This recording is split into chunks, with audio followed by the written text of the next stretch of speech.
Bienvenidos a Cultura y Finanzas Podcast. Principios y códigos que cambian vidas. Con el apóstol Hernán Castelblanco. Hola, ¿cómo están? Saludos, les habla Hernán Castelblanco. Bienvenidos a este podcast Cultura y Finanzas. Bueno, ya este es el cuarto programa, creo. Bueno, bienvenidos. Qué bueno estar aquí con ustedes. Creo que hoy vamos a tocar un tema muy importante desde la perspectiva financiera. La cultura y las finanzas correctas para los hijos de Dios. No se trata de discriminación, no se trata de que somos más o somos menos, no. Pero todos aquellos que hemos decidido caminar en la obediencia al Eterno, buscando tener una relación con Dios, no una religión, sino no buscando porque nos interesa una religión o ser religiosos, ser fanáticos, no. Realmente porque queremos una vida diferente, una mejor versión, porque lo necesitábamos. Yo necesitaba a Dios más que todas las cosas, y realmente lo mejor que ha pasado en mi vida ha sido Él. Entonces, por eso estamos en este programa, por eso estoy aquí sirviéndolo a Él, porque definitivamente yo quiero que muchas personas tengan la oportunidad que yo tuve de conocerlo y de que su vida sea transformada. Yo cometí muchos errores, en mi pasado fue horrible, y yo creo que lo mejor que me pudo haber pasado fue conocer al Dios de los cielos y poder vivir una vida diferente. Con errores, sí, hemos fallado, sí, pero no es la misma vida, definitivamente. Bueno, este día traigo para ustedes el cuarto programa en la serie La Guerra Financiera que está aconteciendo en el mundo y la iglesia. ¿Qué está pasando con la iglesia? ¿Qué debería estar haciendo la iglesia? ¿Qué posición asumir? Y dentro de esos programas, que ya llevamos una serie, 3 programas, este es el cuarto realmente, voy a tocar hoy un tema que para usted va a ser de mucho valor también. El propósito financiero en la iglesia. ¿Cuál es el propósito de las finanzas de la iglesia? Voy a hablarle abiertamente y decirle algo. Mire, como hijos de Dios, si somos hijos de Dios genuinos, no tendríamos por qué preocuparnos de lo que la gente opine. El diablo siempre va a hablar mal del Dios. El diablo siempre va a hablar mal de Jesús, de Yeshua. El diablo siempre va a hablar mal de los hijos de Dios. El diablo siempre va a buscar difamar, va a buscar destruir los propósitos, los principios y los códigos del reino, porque él sabe que si nosotros los cumplimos y los vivimos, lo vamos a destronar. Nosotros fuimos llamados por el Dios de la vida, no solo a adorarlo, a alabarlo, a exaltarlo, sino a representarlo en esta tierra. La labor representativa nuestra es una labor de gobierno desde el Espíritu para manifestar en lo natural.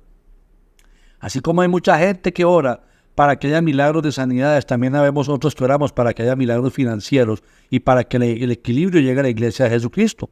Y este equilibrio en el tema financiero, que es el que a mí me compete, gobierno, legalidad, autoridad, liderazgo, finanzas, cultura, esa es mi misión, mi visión y mi misión de parte del cielo. Pero realmente solo se va a manifestar con recursos, porque recuerde, visión sin recursos es ilusión. Lo que pasa es que nos hemos dejado mentir, ¿sabe? No le importa lo que la gente opina. Dice la palabra del Señor, que la gente de la carne nunca va a entender las cosas del Espíritu. Entonces explicarle a la gente sobre diezmos, ofrendas, eso no va a funcionar. La gente va a criticar este programa, va a criticar todo. Qué bueno que lo critican porque significa que el enemigo está incómodo. Aquí el punto no es lo que los demás dicen. Aquí el punto es qué cultura, qué principios y qué posición va a asumir usted. Si usted de verdad cree en la palabra de Dios, y usted cree que el Dios de la vida es real, y usted está buscando establecer una relación con el Dios eterno a través de nuestro Señor Jesucristo y su Santo Espíritu, pues créame, sépame entender y créame que hay propósito y bendiciones de Dios asignadas para su vida. Si usted lee realmente la palabra de Dios, usted se da cuenta, en 2 Corintios capítulo 9, usted se va a dar cuenta que el Señor habla allí de que Él se hizo pobre para que fuésemos ricos y pudiésemos manifestar su gracia, esta gracia de dar, esta gracia de servir, esta gracia de recibir para sobreabundar para toda buena obra. Pero no me quiero meter por ahí porque no estoy anunciando, la predica de la prosperidad. Mire, que el Señor los reprenda, hijos de Satanás, que han venido a cercenar la iglesia y por eso anda por ahí mendigando, porque satanizaron las finanzas, satanizaron las bendiciones de Dios. Está bien y de acuerdo totalmente que malo es el amor al dinero, sí. Dinero no es malo, lo malo es el amor al dinero. Hay que tener cuidado con eso y pues cada quien tiene su responsabilidad de circuncidar su corazón y dejar de lado la avaricia y la codicia, que al final terminan siendo una representatividad del temor. Bueno, ¿cuál es la función de las finanzas, de los recursos financieros en la iglesia? Bueno, vamos a verlo desde 2 perspectivas, la perspectiva como hijos de Dios y la perspectiva ministerial con reflejo al mundo. Ok, primero que todo, para un hijo de Dios, las finanzas son parte del testimonio, por decirlo así. Dice la palabra del Señor en Deuteronomio 8, Deuteronomio 28, Deuteronomio 30, Deuteronomio 11, Deuteronomio 7. Usted lo puede ver ahí. Las bendiciones del Dios de la vida cayendo sobre la vida de sus hijos que están en obediencia. ¿Para qué? Para que sean reconocidos, para que sean exaltados. Dice la palabra que nos puso por cabeza y no por cola, que seríamos reconocidos en las naciones, que daríamos prestado y no pediríamos prestado. Claro, son procesos. Hay procesos y llegar a esa gran escala, a ese gran nivel, hay que pasar unas pruebas, hay que pasar un desarrollo, un proceso, pero eso no vamos a hablar ahorita. Le quiero decir cuál es la función de los recursos financieros en la iglesia, y es dar testimonio del Señor y su cumplimiento. Dice la palabra del Señor de la vida, dice en Deuteronomio 8:18, porque no olvidemos que el Señor es el que da el poder para hacer las riquezas, a fin de confirmar, el pacto que juró a vuestros padres. Voy a hacer un podcast solo para esa palabra, porque esa palabra es muy profunda y yo creo que usted y muchos de nosotros necesitamos conocerla. Ok, entonces le decía que uno de los propósitos, vivir, dar testimonio del Señor y el cumplimiento de sus promesas. Vivir dignamente y vivir en paz. Son propósitos de parte del cielo, son definitivamente para el Dios, para el Hijo de Dios. Recuerda, ahorita estoy en la parte del Hijo de Dios, luego vamos al ministerio. Entonces, vivir dignamente y vivir en paz. Mire, a veces hablamos de Dios y Dios te va a bendecir no sé cuándo, y nosotros estamos tronados hasta decir basta. Eso no tiene coherencia. No tiene coherencia de verdad. Porque si nuestra vida está trabajando y está viviéndose en una vida de integridad correcta, con un corazón correcto y todo, debería estar llegándonos la añadidura, ¿no le parece? Mateo 6:33, ¿no le parece que quería estarse cumpliendo? Entonces, algo hay que ver allí, algo está pasando, ¿no? No le digo está mal, lo que estoy diciendo es hay que ver que hay que alinear para poder caminar en esa bendición. Entonces, vivir dignamente y paz. ¿Qué más pretende el Señor? Obviamente darnos libertad y tiempo para la familia, para Él, para servirlo, para poder ayudar a la gente, para desarrollarnos y crecer. Él necesita darnos libertad. Porque las finanzas en el reino de los cielos, en las finanzas para sus hijos son libertad. Las finanzas del mundo son esclavitud. Por eso vemos a muchos hijos de Dios en esclavitud, porque están viviendo las finanzas desde la cultura, desde la perspectiva incorrecta. Por eso necesitamos vivir la cultura del reino. La cultura del reino no es la cultura hebrea que nos han hablado por ahí. Sí, esa es está la cultura hebrea religiosa, la cultura hebrea natural religiosa, la del pueblo natural religioso, y está la cultura hebrea, la cultura del espíritu, la cultura de Abraham, Isaac y Jacob. Un día vamos a hablar un poco más profundo también sobre eso. Ya llevo una cuenta con usted, una deuda de varios temas. Bueno, entonces necesitamos vivir esa relación con el Padre, y a través de estas finanzas poder ayudarnos a llegar al propósito, porque es que en el Señor las riquezas no son un propósito, no son el fin. Las riquezas tan solo son el medio, la herramienta para llegar al propósito, para manifestar el propósito. Cuando le dije que misión sin recursos, sin ilusión, se lo voy a trasladar aquí, se lo voy a transmitir aquí, en esta palabra. Más bien sería propósito sin recursos, sin ilusión. Porque ¿cómo le haces? O sea, si ni siquiera puedes lo básico que es comer, o la gente no puede lo básico que es pagar alquiler y comer y todo, ¿cómo llegan a su propósito? Qué complicado. Entonces, hay una parte integral. El Señor nos da el alimento natural, el alimento espiritual, pero también el alimento natural, y nos pone a sobreabundar para que nosotros seamos plataforma de bendición para muchos otros. Entonces, esto significa que uno de los propósitos del recurso en la iglesia es también ayudarnos a ejercer mayordomía. Porque, ¿cómo hablamos de mayordomía y liderazgo en la iglesia cuando ni nosotros mismos podemos controlar nuestras finanzas?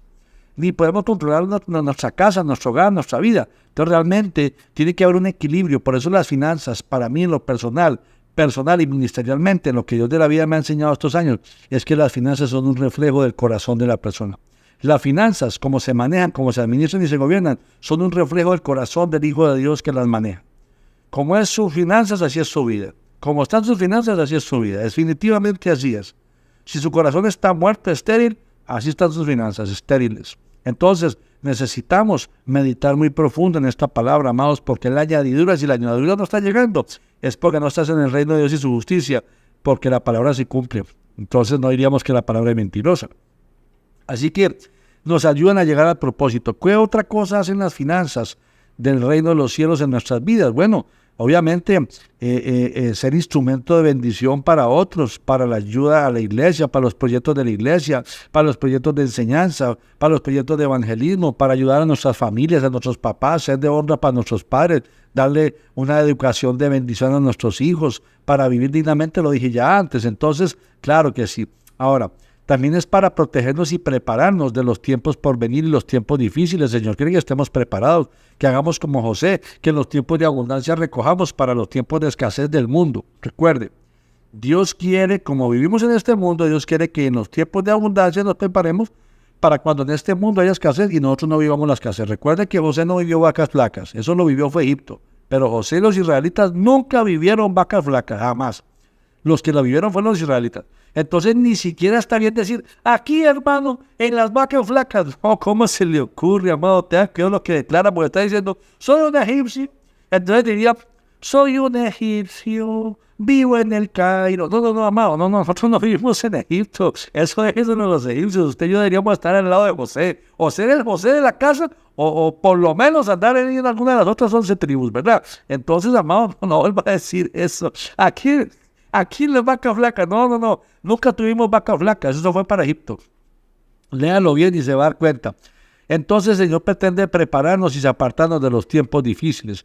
Ahora, la otra cosa importante, dentro de muchas, una lista larga que podría sacar, es ser manifestadores de los diseños creativos del Dios de los cielos. Si le pedimos, si tenemos la estructura y lo correcto y estamos preparados, capacitados, entrenados y con los recursos, vamos a poder manifestar los diseños creativos de Dios de la vida y traer lo nuevo en estos tiempos para la humanidad a través de nuestro corazón, de nuestra diligencia, de nuestra capacitación, de nuestra oración, de atrevernos y todo, y de tener el recurso para hacerlo. Pero así, con las manos arriba. Yo he escuchado ideas, usted no tiene, cada quien se le ocurre ideas brillantísimas, que mire, que un producto, y que así, que un servicio, pero no arranca para ninguna parte, no le invierte nada. ¿Por qué? Porque no pueden. O no tiene tiempo o no tiene dinero. Entonces, ¿qué hace una persona que no tiene tiempo, porque es esclava, y no tiene dinero para desarrollar una idea creativa que Dios le dio? Comentarla para que otros la hagan. Y entonces el mundo está feliz aprovechando las ideas creativas de los hijos de Dios para seguir haciendo rico al diablo. Y la gente de la iglesia necesitada y la iglesia sin poder desarrollar los proyectos. Entonces, uno de los propósitos de las finanzas en la iglesia a favor de los hijos de Dios, de que los hijos de Dios reciban riquezas, es para poder manifestar los diseños divinos del cielo. Recuerde, las riquezas de Dios dan libertad, las riquezas del mundo dan esclavitud. No se trata de la riqueza, se trata de qué corazón recibe y maneja las riquezas. Ahora, hablando ministerialmente, porque se me está pasando el tiempo, ¿para qué son las iglesias, los recursos de la iglesia? Amado, pero ¿para qué son los recursos de la iglesia? Para evangelizar, obviamente, para hablarle de Dios a la gente. ¿Eso usted cree que eso no cuesta plata? Eso cuesta plata. Imagínese, el mundo invierte miles de millones de dólares en una película. ¿Cómo sería de lindo poder sacar películas que de verdad le enseñen valores y principios a los hijos y a la humanidad? Y películas divertidas, no aburridas, no, unas películas que de verdad valgan la pena, como lo que han sacado los hermanos Kendrick, no me acuerdo el apellido, cómo es, por ahí así andan, unas películas tan lindas, edificantes y edificativas y todo, no, muy lindo. O sea, de verdad que se trata de nosotros tener el recurso para desarrollar el evangelismo, para hablarle a la gente del Señor, para quitarles el velo en el nombre de Jesucristo. No se trata de religión, se trata de salvación. Óigame bien, no se trata de religión, se trata de salvación. Ese es el propósito. Entonces, llevar la salvación a las personas, llevarles esperanza, llevarles fe. Pero orar y dejarlo en hambre no tiene sentido. Hay que orar y darle un pan, decirle, vea, coma, lo va a apoyar, lo va a respaldar. Entonces, se trata del recurso en iglesias para ayudar familias, con consejería, con apoyo, con respaldo. Eso quita tiempo. La gente quiere que el pastor esté ahí dando consejería y escuchando familias a las 2 de la mañana, a las 1 de la mañana, a las 11 de la mañana, a las 3 de la tarde. Óyeme, y el pastor, si se dedica a eso, ¿de qué come? Entonces, obviamente ayudar familias, comunidades en riesgo, madres solteras, en la pobreza, en los orfanatos, los ancianos, todo eso sí, de acuerdo, pero también para que los ministros de Dios coman. Un ministro de Dios, seamos sinceros, tiene que vivir dignamente. ¿Por qué? Pues usted ministro está diciendo eso para manipular. Mire, piense lo que usted le dé la regalada voluntad de pensar. Pero de verdad, imagínese un ministro de Dios, todo necesitado, víctico, ¿cómo? Está haciendo un esfuerzo, óyeme. Está trabajando por levantar una humanidad mejor, por lo menos en moral, en ética, en principios y valores. Nos equivocamos, sí, mire, no somos perfectos. Algunos son avaros, codiciosos, ladrones, sí, yo sé que sí, pero no todos. Entonces, amados de Dios, necesitamos entender que para eso son las finanzas de la iglesia. Por eso hay que cumplir con los diezmos, con las ofrendas, no robar al Señor. ¿Esto es para manipular? Piense lo que quiera, yo sé que la gente se queja, pero esto es para entendidos, esto no es para hijos del diablo, esto es para entendidos. Esto es para sustentar también a los ministros del Señor Altísimo, las familias ministeriales, para desarrollar proyectos de impacto social, de impacto empresarial. ¿Cuántos proyectos podríamos desarrollar empresariales? Pero tenemos a los hijos de Dios nada más acaparando. Eso ya es codicia, avaricia, egoísmo. Entonces ya ahí se salieron del diseño. Van a terminar, o más bien ya están esclavos del dinero. Ahí el corazón se distorsionó, lamentablemente. Y es por falta de una relación. Cuando tú cambias el tiempo de Dios por perseguir la riqueza, ya perdiste el norte. No, ¿para qué persigues riquezas que Dios ya tiene para entregarte? Mejor dedícate a perseguir a Dios para que te entregue las riquezas. Entonces, esto es para multiplicar, para apoyar a otros ministerios, ayudar a gente que viene levantándose, gente que está haciendo la obra en otras naciones, ministros que necesitan ayuda, hermanos de Dios, hermanos de Cristo, hermanos en el Evangelio que necesitan ayuda. Entonces necesitamos, amados de Dios, entrar en esa dimensión, en ese entendimiento. Hay que ayudar al pueblo de Dios a consolidarse, enseñarlo, discipularlo. Eso tiene un costo también. Ocupamos estar atentos, activos en las redes mientras nos permitan hablar, estar atentos en todo lo necesario. Pero lo más importante es enseñarles a mantenerse en santidad, a mantenerse en una relación con el Eterno. Amados, los recursos no son para volverse locos, son para acelerar el proceso de cercanía al Señor, tener tiempo para buscar de Él. En cualquier momento viene. Los tiempos no son los mismos, mis amados. Vienen los tiempos de persecución. Vienen los tiempos donde usted no va a tener acceso a vernos en estas redes, porque nos van a sancionar, nos van a bloquear. ¿Qué va a hacer usted? ¿Cómo le va a hacer? Entonces aproveche ahorita para enriquecer su relación con el Señor, su conocimiento con Dios. Circuncide su corazón, busque de Él. No satanice los recursos. Dice la palabra del Señor que el que abundantemente siembra, abundantemente cosecha. Ya ahí mismo en el capítulo 9 de 2 de Corintios dice que el que da semilla al que siembra y pan al que come. ¿Por qué semilla al que siembra? Porque es sembrador. El Señor le da semilla para que siga sembrando y siga multiplicando. Pero al que solo come, solo pan le da. Por eso mucha gente está en pobreza, porque solo come. Solo pan le da al Señor. Tú no puedes recibir lo que no honras. Si tú honras, vas a recibir honra. La palabra de Dios dice que Él honra a quien le honra. Honra al Señor. Honra a los que te enseñan. Honra a la casa de Dios. Honra a tus padres. Honra a aquella gente que te sirve y te vas a dar cuenta que las cosas cambian. Son muchos principios, no voy a hablar de ellos aquí. Tan solo te quiero decir que los recursos, el dinero, es una herramienta del cielo cuando es utilizada por el Señor para llegar al propósito y llevar a la gente al propósito, ayudar a la gente a crecer en su propósito, bendecir a las familias, ayudarlos a crecer. Bueno, eso a grosso modo lo que te quería explicar y yo quiero que tú sepas que de ti depende a dónde vas a estar. Si tú le crees al enemigo, vas a seguir esclavo financieramente ya. Pero si tú le crees a Dios, Dios te va a sacar de allí. Un abrazo fuerte, saludos y muchas bendiciones. Hasta el próximo episodio. Cultura y Finanzas Podcast. Principios y códigos que cambian vidas. Con el apóstol Hernán Castelblanco. Cada martes, por todas las plataformas digitales y por nuestro canal de YouTube.